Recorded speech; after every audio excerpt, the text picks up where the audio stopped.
Bueno, seguimos en el tema de gráficas. Para el segundo ejemplo vamos a tomar una interpretación diferente. En este caso, yo te proporciono la gráfica y tú con apoyo de ello vas a contestar las siguientes preguntas. Le voy a ir haciendo zoom para que podamos observar. Cada gráfica siempre nos representa una historia. Por ejemplo, en esta nos menciona que son los movimientos de una lancha pues que parte de un muelle. Obviamente nosotros vamos a interpretar ciertos puntos o ciertos intervalos, pero las preguntas te pueden ir variando según las situaciones. Y empecemos. El ejemplo que tenemos, aquí está la gráfica y vamos pregunta por pregunta.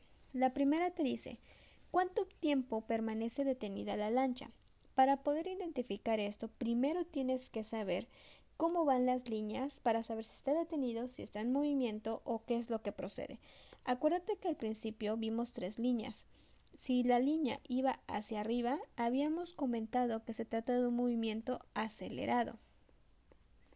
Si la línea va completamente recta, es un movimiento uniforme.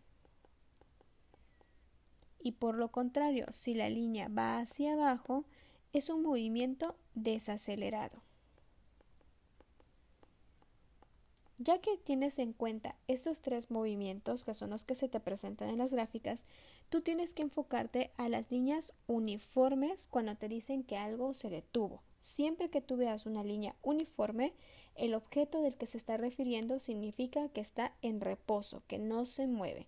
En este caso, la única línea uniforme que vemos en la gráfica es de C a D. Recuerda que los intervalos siempre van por letras, eso es muy importante, o sea, va de un punto de origen a un punto final. Siempre hay una letra de inicio y una letra final. Por eso en este caso mencioné C a D. Ya que identificaste cuál es la sección que nos dice que la lancha está en reposo, ahora sí vamos a determinar el tiempo que tardó en reposo. Si la C, tomando en cuenta esto, inicia a partir de 20 y termina en 30, ¿cuánto tienes? Si tienes 20, ¿cuánto te falta para llegar al 30? Pues nos faltan únicamente 10 segundos. Así que mi respuesta va a ser 10 segundos. Otra forma que tienes para no confundirte de qué número es el que debes poner, siempre es que tú restes del número final, si la D está en 30, le quitas tu número inicial que sería 20, ¿cuánto te va a quedar? 30 menos 20 te queda pues 10. Justo por ese motivo tenemos que la respuesta son 10 segundos. También tienes que tomar en cuenta de cuánto en cuánto va aumentando. Nuestro tiempo, que siempre es la línea que va hacia abajo, va aumentando de 10 en 10, pero nuestra distancia, que es nuestra línea vertical, siempre va aumentando de 100 en 100. No te vayas a confundir con esa parte. La segunda pregunta te dice, ¿en qué intervalos de su recorrido la velocidad es positiva? Siempre que tú veas la línea que va hacia arriba, como habíamos comentado, que son aceleradas, quiere decir que son positivas. Siempre van a ser positivas las líneas aceleradas. Lo pongo como un dato curioso, ¿sale? Por lo tanto, tus respuestas tienen que ser por un par de letras cuando nos referimos a secciones, porque por eso te los está pidiendo qué intervalos o qué secciones son las que van positivas. En este caso, las que van hacia arriba, tenemos primero de A a B, luego tenemos de B a C, también hacia arriba va de D a E y por último va de F a G. Ya que las identificamos, ahora las escribimos. ¿Cómo debes escribir para que no te vayas a revolver? De A B, diagonal, intervalo, tu letra de inicio y tu letra de final. El segundo intervalo sería de B a C. Nuestro tercer intervalo sería de D a E. Y nuestro último intervalo positivo sería de F a G. No vayas a escribir, por favor, nunca, por ejemplo, CAD, porque recuerda que la CAD, al ser cero, no tiene un signo ni positivo ni negativo, así que esta no pertenece a intervalos positivos. Solamente los que van hacia arriba son intervalos positivos. Otro error que se comete con facilidad, me escriben únicamente A, me escriben B, me escriben D o me escriben F. Si tú escribes eso va a estar mal. ¿Por qué? Porque ahí no estás dando un intervalo, no estás dando una letra final a una letra, perdón, una letra inicial a una letra final. Tienes que escribir siempre de forma correcta los intervalos como aparece en este momento de rojo. Vamos a nuestra tercera pregunta. Voy haciendo más pequeño para que no perdamos de vista la gráfica. Me dice que intervalos de su recorrido son negativas. Otro tip que te doy, los negativos siempre son las que van hacia abajo, como tenemos en el caso de las líneas desaceleradas, tal cual representamos en esta parte. ¿Cuáles serían las líneas desaceleradas en nuestra gráfica? Tenemos de E a F sería una y de H a I sería otra. Por lo tanto, ya que las identificamos, las escribimos. Nuevamente, por intervalos. De E a F. Y el otro intervalo negativo sería de H a I. Ya tenemos nuestra tercera pregunta con respuesta. La 4 te pide que completes una tabla. Recuerda que te pueden mezclar en este tipo de ejemplos como retomándote ejercicios del primer ejemplo que vimos. ¿Cómo sacas los datos de B a C? Igual que lo hicimos en el ejercicio anterior. Si te piden, por ejemplo, la distancia, recuerda que la distancia se toma en cuenta de esta línea que tenemos completamente vertical. Y como en este caso solo te piden una sección, quiere decir que los demás no te interesan, solo te concentras en el que te están solicitando, de B a C. ¿Cuál es? Es esta sección únicamente con la que vamos a trabajar. Verifico entonces. Si me voy primero con distancia, la B inicia a partir de 100 y la C termina en 200. Tú puedes tomar en cuenta si tienes 100, ¿cuánto te falta para llegar a 200? Pues solamente me falta 100. En distancia voy a poner 100. No vayas a escribir 1. ¿Por qué? Porque sí es cierto, solo hicimos un salto, por así decirlo. Pero los números o los saltos no van de 1 en 1, sino van de 100 en 100. Así que por eso ponemos 100 metros.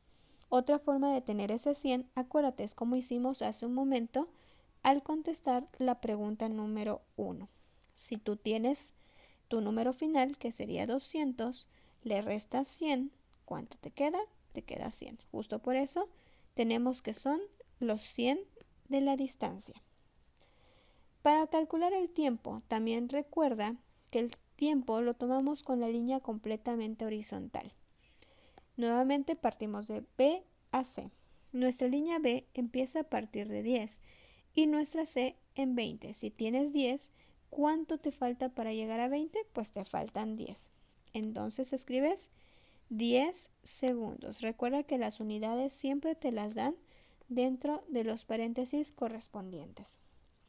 Para calcular la velocidad, la misma fórmula que utilizamos en los temas anteriores. Velocidad es igual a distancia entre tiempo. Tú vas a dividir 100 entre 10 y pues nos va a dar el resultado correspondiente de la velocidad. Dividimos tal cual.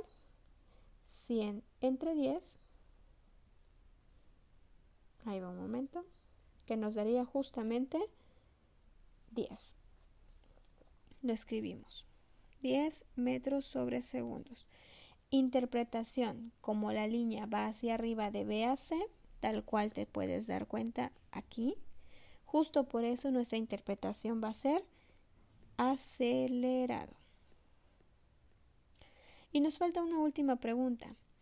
Te dice, ¿qué sección, que recuerda que sección e intervalo es lo mismo, qué sección tiene mayor velocidad? Primero, tú no puedes escoger las líneas que van uniforme. ¿Por qué? Porque su velocidad siempre va a ser 0, ya que si no se mueve, no tiene velocidad. Tampoco puedes tomar en cuenta a las líneas que van hacia abajo, porque si están disminuyendo de velocidad no encajaría con la pregunta, porque te dice quién tiene mayor. Así que solamente te puedes concentrar en aquellos intervalos que vayan hacia arriba. O sea, tu respuesta a las 5 va a estar en cualquiera de estas secciones que vimos que son positivas.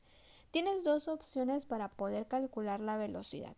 Número 1 es un tip, pero siempre vas a tener que hacer el cálculo. Es verificar cuál de las secciones es menos inclinada, o sea, está casi lo más vertical posible. De A a B, de B a C, de D a E o de E a F. Y para calcular eso, toma en cuenta lo siguiente. Mientras tu línea esté lo más recta posible, como aquí marco de color azul, quiere decir que es mayor su velocidad. Mientras la línea esté más acostadita, como vemos en las siguientes, quiere decir que tiene menor velocidad.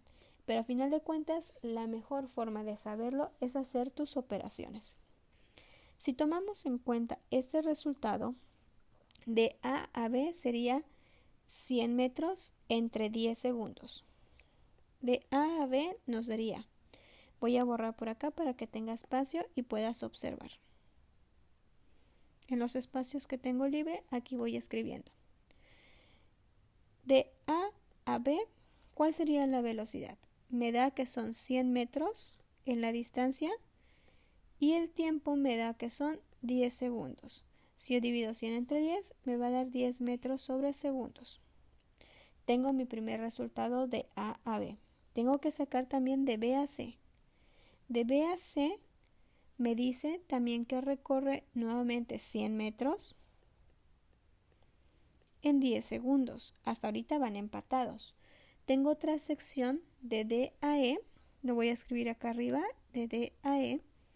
¿Qué me dice en este caso? Como empieza en 200 y está en 400, que serían 200 metros vamos a ver cuánto sería el tiempo, también en 10 segundos. Si yo divido 200 entre 10, me va a dar 20 metros sobre segundos. Y finalmente tengo una sección más positiva, que sería de F a G.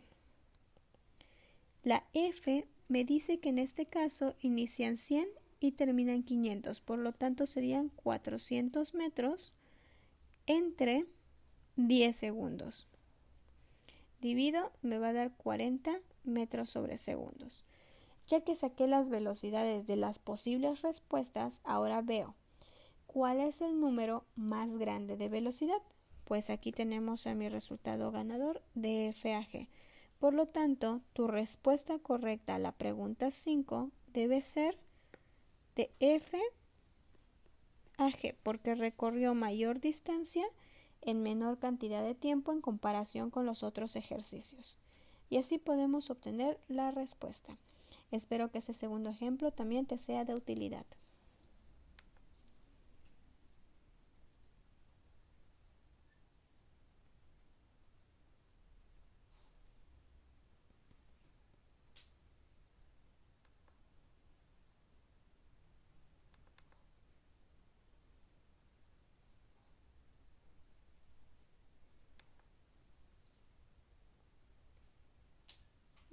No se grabó bien. Ya que lo terminé no se grabó bien. ¿Por qué? El audio. No, no lo detectó, no sé si sigue grabando. Sí, sigue grabando. Dale encima. Pero no me ha... Ahí está.